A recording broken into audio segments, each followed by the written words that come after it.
Hi, Purple Block. Today we finished interpreting remainders. And we are going to use the remainder to carefully answer questions. Question. Interpreting. What does interpret mean?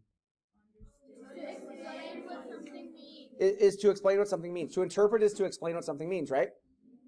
And then real quick, remainder is one word definition. Just leftovers, right? Leftovers or leftover numbers, sure. All right, there are 4 strategies we use to interpret remainders. The first strategy is called? You ignore the remainder when you do not have enough of something and you can't round up. Okay, again, for the 18th time today, I went to the store. I had $83 in my wallet. I wanted to buy M&Ms. Every bag of M&M costs $4. I'm like, I'm going to buy as many as I can. I took my $83, I divided it by the $4 each bag costs, and I could buy 20 remainder 3 bags of M&Ms. Does that sound like it makes sense? No. I can't buy 20 remainder 3 bags of M&Ms. I can only buy 20 because I didn't have enough money. I only had $3 left. I didn't have enough money to buy that next bag, right? So I ignored my remainder and said, okay, I bought 20 bags.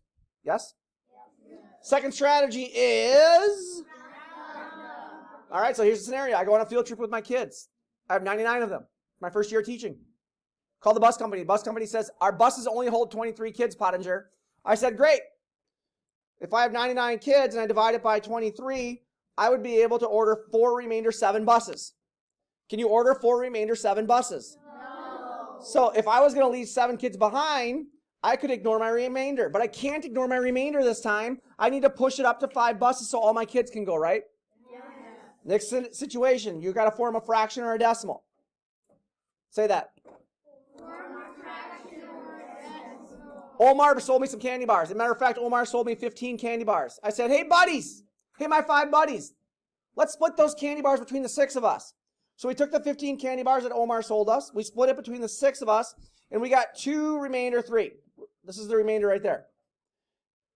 Can I split the candy bars and give everybody, including myself, 2 remainder 3 candy bars? No. So we have to turn it into a fraction or decimal because the remainder can be split up. Yes or no? Yes. Yeah, so we added a decimal point and 3 zeros. Some of you said, well, let's just turn it into a mixed number. We got 2.5 or 2.5 candy bars, right? Yes. Last scenario is what? The question is asking about the leftovers. So go back to my candy bar situation, my peanut M&Ms. I was able to buy 20 bags. How much money did I have left over?